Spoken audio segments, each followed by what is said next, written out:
Hey everybody, it's Pastor Brian Ross from Grace Life Bible Church in Grand Rapids, Michigan. We want to welcome you this morning to our midweek video. We appreciate you tuning in as always. If you haven't already done so, if you would consider subscribing and ringing the alarm bell as a way of staying current with the ministry. We go live from our assembly building on Sunday morning, as well as when we create content for you here midweek. We would certainly appreciate that. Featured book this week is my book, From This Generation Forever, A Study of God's Promise to Preserve His Word, Volume 1. Volume 1 is on the doctrine of inspiration. This was released last year in 2022. As we are trying to move all of our notes from this series into book format, I'm excited to feature this book also because we are getting very close to the release of Volume 2. I'm hoping this might still be out by the end of the month of April, if not in April for sure during early May. And Volume 2 is going to be covering the doctrine of preservation. So Volume 1, the featured book this week, is well over, it's about 340 pages. Volume 2 is like 360 pages. And we just continue to work our way through this content from This Generation Forever class. So if you would consider picking up a copy of this book as a way of supporting the ministry, we would certainly appreciate that. A lot of good notes on here on the doctrine of inspiration, and stay tuned for an announcement when Volume 2 is ready. Also want to remind you about our Rumble channel here, Grace Life Bible Church on Rumble. We established this as an alt-text site should something happen to our YouTube ministry. So if you're into alt-text sites or just like an alternative to YouTube, please consider subscribing and joining us here on Rumble. I'm sure you can tell I don't know what's going on. I feel like I have like my fourth or fifth head cold of this school year. So please just bear with me. I'm doing the best I can. I didn't want to not do a video this week, so this might be a little bit on the shorter side, and just bear with me, please, as I struggle through with my voice.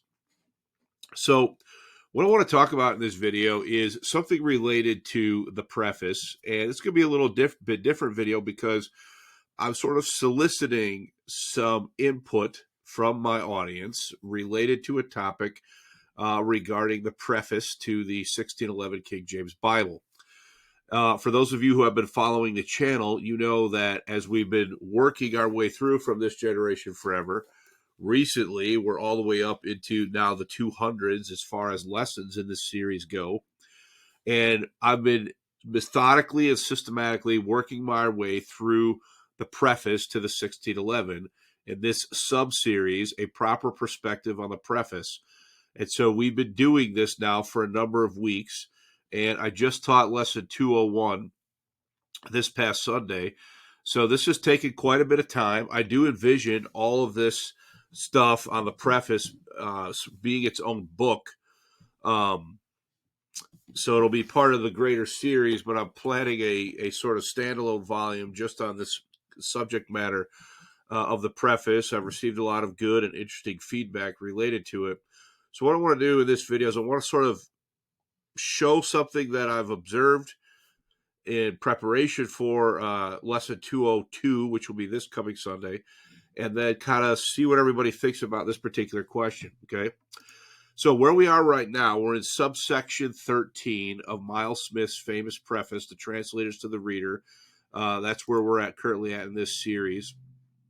And the title of subsection 13 is The Purpose of the Translators with their Number, Furniture, and Care. And this past Sunday in lesson 201, we talked about furniture here, and then we also talked about what their purpose was in that lesson. And where we're going in the next lesson, 202, is we're going to be looking at their number, just a brief thing about their furniture, and then care. Okay, so we're in subsection 13 of the preface, as Miles Smith is addressing these topics again: purpose, number, furniture, care, as it relates to the translators. All right. Now, if you come down here in this subsection, there's a discussion about how long it took, or the length of time or the duration of time that it took the translators to do this project. And what Miles Smith does is he compares it to the legend of the Septuagint, okay? And it starts right here with this line: "Neither did we run over the work with the posting haste that the Septuagint did. Now look at this next clause. If that be true, which is reported of them, that they finished in 72 days. So as he's talking about how long it took them to complete the project of the King James Bible, he compares it to the legendary letter that says that it took 72 days for the translators of the Septuagint to create what would ultimately be the Greek translation of the Hebrew Old Testament. I've got a lot of other videos on this channel related to the topic of the Septuagint. I'm not going to get into all the controversies right here related to that. I just want you to see that what Miles Smith is doing here, as he's talking about how long it took the translators to complete the project, he's comparing it to the legend related to the Septuagint translators only taking 72 days on the project, okay? So with that context, let's come down to this slide right here. Now watch. Excuse me. None of these things, the work hath not been huddled up in 72 days. So he's saying their work didn't take 72 days, but hath cost the workmen. So there's been a cost associated. There's been a cost to the translators to be involved in this project. As light as it seemeth, now watch, the pains. So the work, the pains of twice 7 times 72 days and more. So this is a little interesting statement here about how long it took. Again, the pains of twice 70, I can't read, I'm sorry. The pains of twice 7 times 72 days and more, matters of such weight and consequence are to be speeded with maturity. I'm going to explain what that means this coming Sunday in lesson 202. For in the business of a movement, a man feareth not the blame of convenient slackness. I'll explain what that means also this coming Sunday when we look at lesson 202. What I want to zero in here in this video is this part right here. The pains of twice 7 times 72 days and more, okay? So he's comparing the legend of the 72 days of the Septuagint with how long it took them. And he explicitly says that it took twice 7 times 72 days and more. So I'm going to jump into my notes now for lesson 202 and look at this, okay? So according to Smith, the project hath cost the workmen in that it was not completed in a mere 72 days, but twice 7 times 72 days and more. Now, a simple mathematical computation of Smith's statement renders the following results, okay? So what I did is I took 7 times 72, and I got that from here, 7 times 72. That would be 405 days. Twice that number, which I'm getting from here, twice 7 times 72 days and more would be 1,008 days. Now, if you take 1,008 days divided by 365 days in a year, you get a number of roughly 2.8 years, okay? Plus more. However much this undisclosed more is, Smith is not clear, okay? So we have roughly, so he's giving a number here, if you do kind of figure out the math, of 1,008 days. And so that'd be a total number of days based upon this calculation, divided by, just kept it easy, 365 days in a year, about 2.8 years, okay? And plus this more, this undefined more, all right?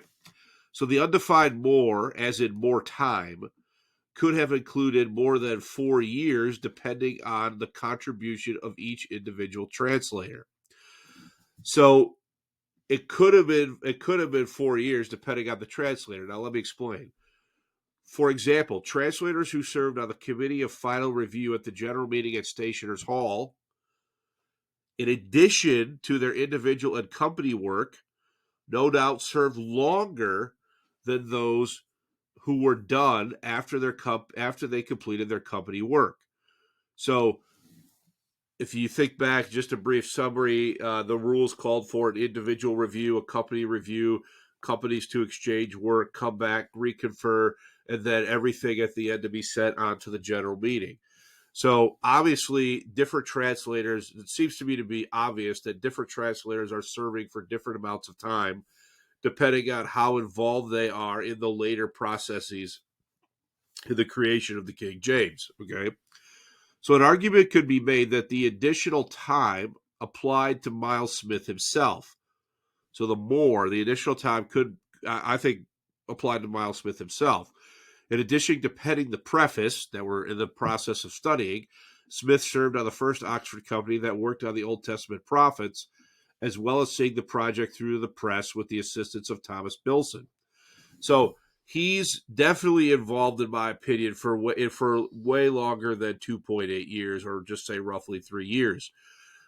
So what I'm soliciting some feedback on is how should we view these calculations. So I suggest here, perhaps the number offered by Smith above are an average of how long, should say each translator, correct that typo, served, but there is no way to tell for sure.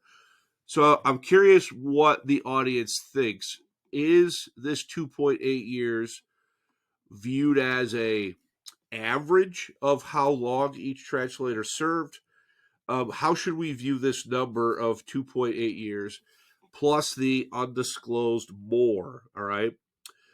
It's clear to me that Miles Smith, John Boyce, um, Andrew Downs, these men that were part of the later stages, in addition to the earlier company work, etc., in my opinion, served way longer than, let's just say, 3 years or 2.8 years.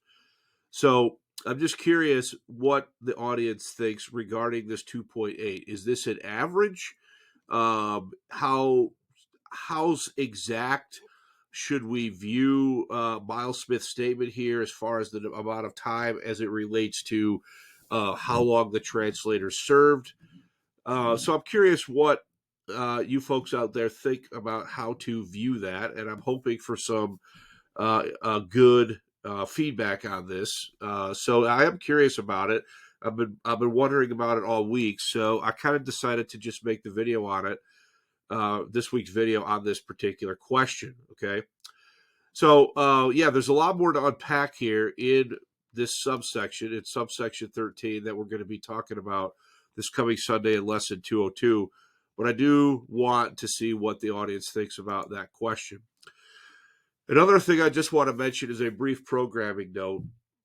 So the earlier lessons to this series, From This Generation Forever, of which this book is the notes, the featured book for this week, we have exhausted now the porting or the migration of the older videos from Norman Normal 55's YouTube channel onto now the Grace Life Bible YouTube channel.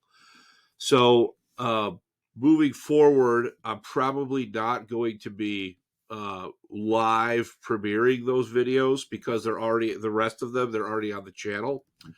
But what I am going to be doing is sorting them, retitling them, updating the descriptions with all the links and information that we typically include in the description to our videos, as well as continuing to build out playlists, topical playlists, like you can see right here for canonicity, as well as continuing to add to the master playlist for the entire class. So the project is ongoing. It's not going to probably be as public as far as rebroadcasting, but we are definitely trying to streamline the way that that information is presented here on the channel from This Generation Forever class. So if you've been benefiting from that class, please continue to check the channel, particularly for these playlists as we go back through, update the titles, build out the descriptions, and create topical playlists, as well as adding to the master playlist.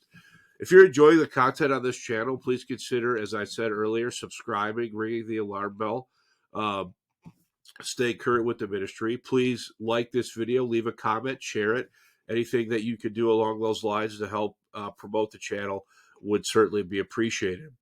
Before I go, if you've never trusted Jesus Christ, if you've never relied exclusively on in his shed blood for you on the cross of Calvary, his resurrection, his burial, his resurrection from the dead is the only total complete payment for your sin.